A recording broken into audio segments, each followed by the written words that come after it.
네, 안녕하십니까. 오늘은 킹스 북으로 어떻게 민주주의는 무너지는가 이런 책을 선정을 했습니다. 이 책은 금년에 출판된 책인데요. 그 미국의 하버드 대학 교수 스티븐 레비츠키, 다니엘 지블렛이 지은 책입니다. 이 두 저자는요, 현재 하버드 대학 정치학과 교수인데 본래 그 민주주의 또 권위주의 이쪽 연구의 권위자입니다. 특히 그 다니엘 지블렛은요, 미국 정치학회의 우드로 윌슨상, 또 미국 사회학회의 베링턴 무어상, 이게 이제 그 시대의 대표적인 학자들인데요. 그 학회상을 받았다 생각하시면 될 것 같습니다. 근데 이제 원래 이 책은 책으로 출판되기 전에 작년에 그 트럼프는 민주주의에 위협이 되는가 이런 칼럼을 뉴욕타임스에 실었다고 합니다. 그런데 아주 100만 회 이상의 조회가 돼가지고 미국에서 굉장한 센세이션을 일으켰고요. 그래서 이 책은 그 내용을 좀 더 확대 정보한 것이라고 보면 되겠습니다. 민주주의는 어떻게 무너지는가?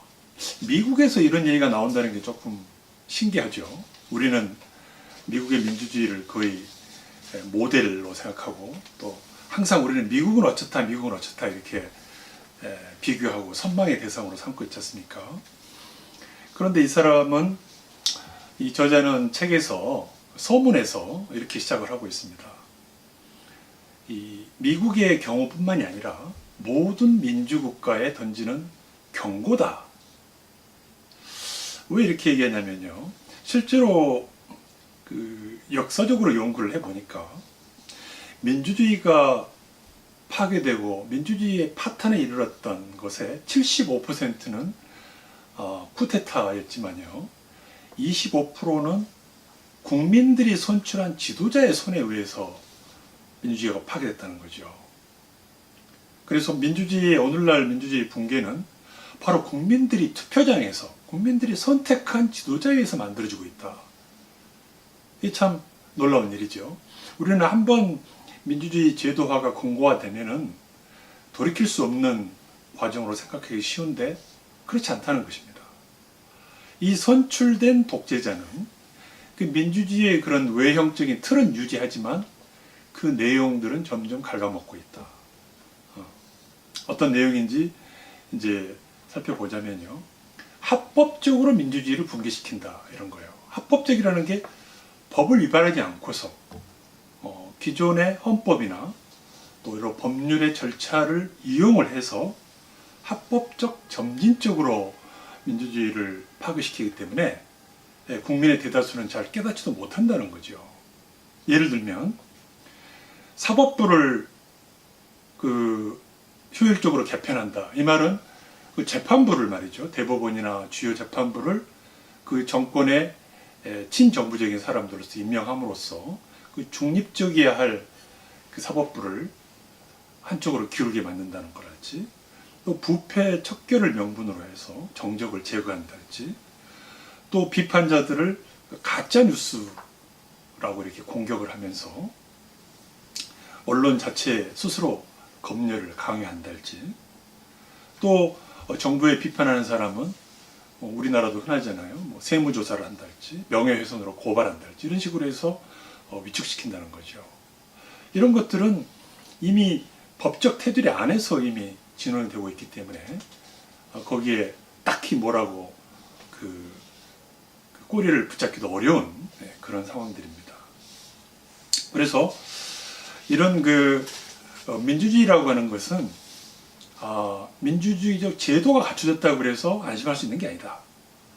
특히 미국의 지금 주 사례로 이 책은 다루고 있지만 미국이야말로 가장 민주주의 선진국이고 제도 시스템이 갖춰져 있는 나라인데도 지금 미국의 민주주의가 무너지고 있다고 하는 얘기를 하고 있는 것입니다.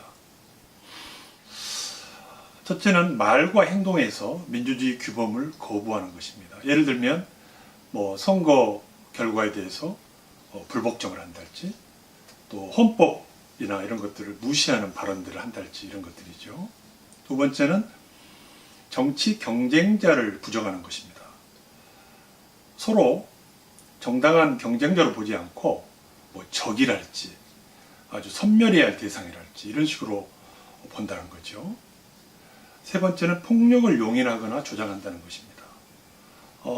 자기를 지지하는 사람들이 상대편에 대해서 폭력을 행사하는 것에 대해서는 두둔하고 말이죠. 옹호하고 그런 태도를 보인다는 거죠. 네 번째는 언론이나 정치 경쟁자들의 기본권을 억압한다는 것입니다. 민주주의의 제일 중요한 요소가 언론 출판의 자유입니다. 반대를 표명할 수 있는 자유죠. 그런데 그에 대해서 그 명예훼손이랄지 가짜 뉴스라고 하면서 재갈을 물리는 이런 것들이 바로 독재자를 감별하는 기준이라는 것입니다. 저자는 이 민주주의를 지키는 것은 미국의 경우를 놓고 봤을 때 사실은 국민이 아니고 정당이었다 이런 얘기를 합니다. 민주주의가 국민들이 지켜야 할 걸로 생각하지만 실제로 민주주의는 고대에서부터 오히려 직접 민주주의는 중우 정치로 어리석은 대중들의 정치로 흐를 수 있다는 경고를 아리스토텔레스부터 해왔습니다. 실제로 그 대중 정치로만 맡겨둬서는 위험하다. 그래서 실제로 미국에서는 그 민주주의를 지켜왔던 것이 그동안은 정당이었다. 왜 그러냐면은 정당에서 그 문제가 있는 후보들을 걸러낸다는 거죠. 예를 들어서 당내 경선에서 배제를 한달지, 또 조직에서 그런 극단주의자들을 제거를 한달지, 또 그런 그 특정 개인이나 그런 정당들과 연대를 거부한달지, 그렇게 하면서 점점 그런 극단주의자들을 고립시키고 배제해오는 그런 자정 능력이 있었다. 정당이라는 게. 그런데 실제로 역사적으로 보면은 그런 극단주의적 선동가들은 민주주의 정부에서는 어디에나 있었습니다. 미국에서 보면 이미 1800년대에도 그런 사례들을 얘기를 하고 있고요. 그래서 이런 지도자들의 밀실회의가 오히려 거기서 이제 동료들을 서로 평가하면서 걸러냈는데, 어떻게 말하면 이런 비민주주의가 민주주의를 지켜왔다.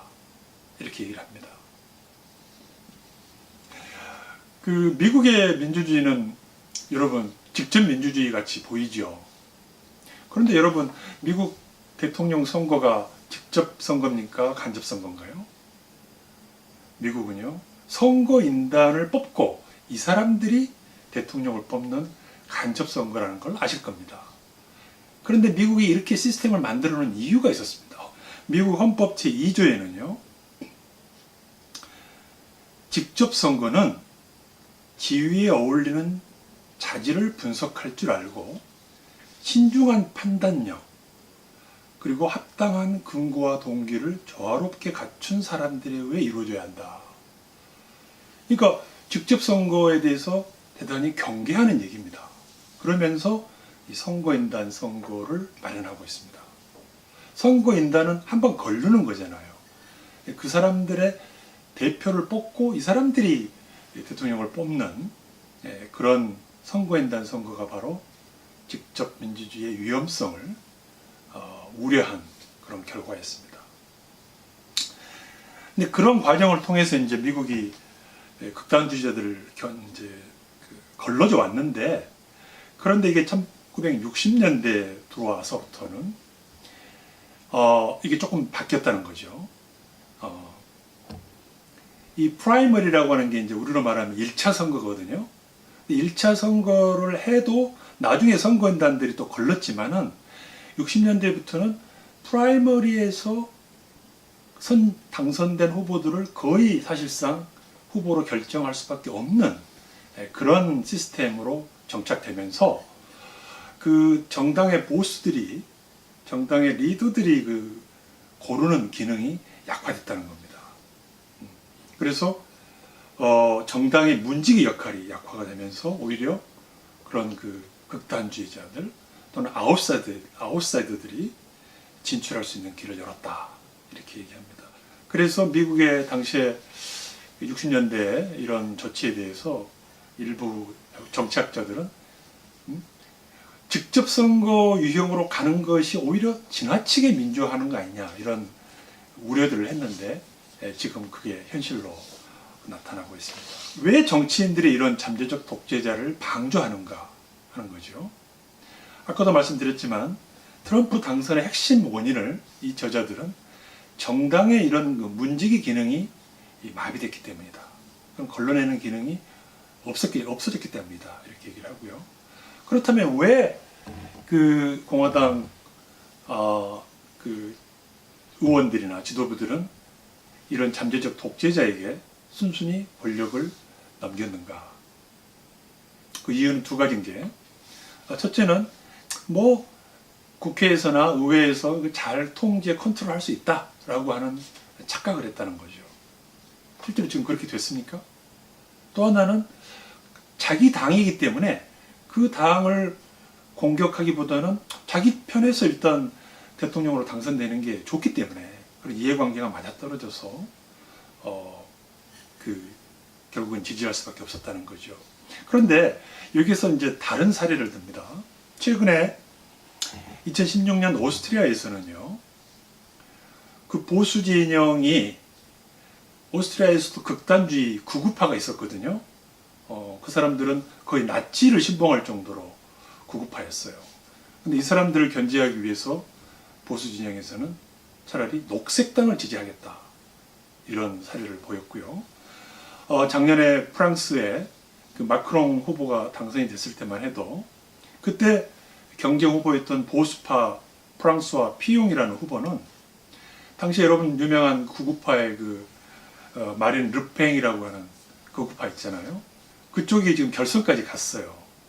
그러니까 그쪽이 당선되면 안 되겠다 싶어서 보수파지만 중도 좌파인 마크롱을 지지를 했다, 이런 겁니다. 차라리 지금 오히려 유럽의 정치 행태가 미국보다 낫다는 거죠.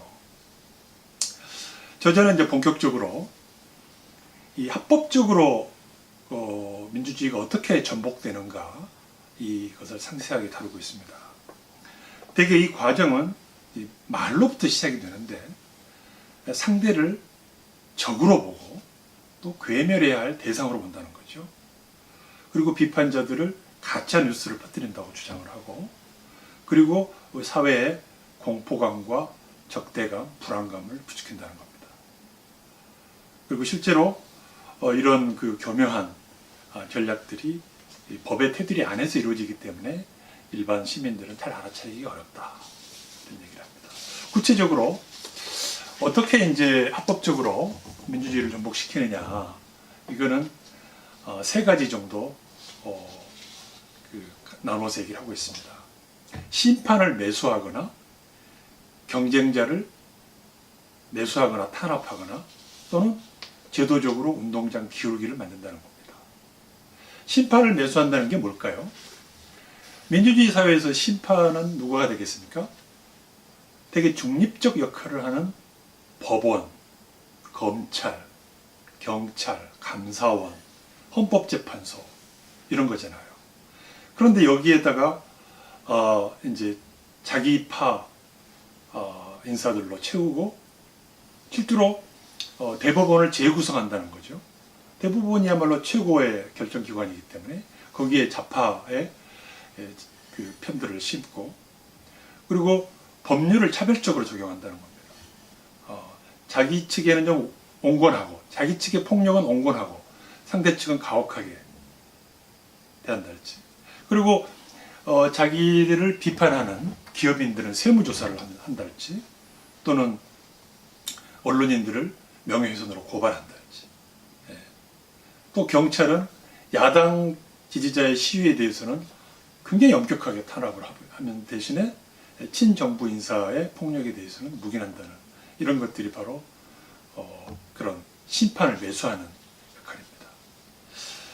또 경쟁자를 매수하거나 탄압하고 하는 것은요, 실제로 정치적 경쟁자 반대당 사람들의 선거법 위반이랄지 많은 걸로 또는 그 부정부패 척결이랄지 이런 이유로 계속 그 법적으로 올가매 가지고 경기에 뛰지 못하게 만든다는 것이죠.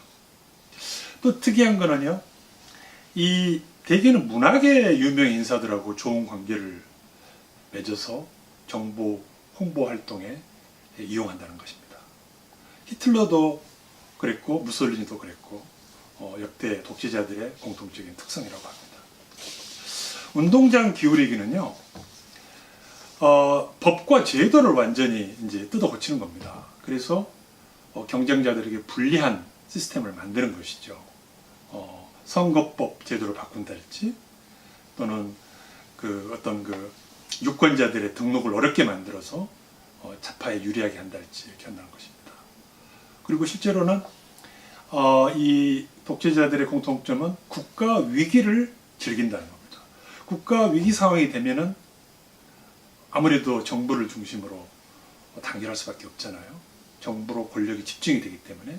그렇게 해서 미국에서는 9.11 테러 이후에 오히려 부시 정부에 대한 반대파 목소리가 완전히 죽었다고 합니다. 그럴 정도로 미국에서조차도 그런 지경이고요. 그래서 오히려 이런 독재자들은 조직을 국가 위기를 조장하기도 한다, 이런 특성을 보인다고 합니다. 지금까지 합법적으로 전복되는 민주주의의 사례들을 살펴봤습니다. 다음 편에서는요, 민주주의를 지켜온 보이지 않는 규범들에 대해서 계속 이어가겠습니다.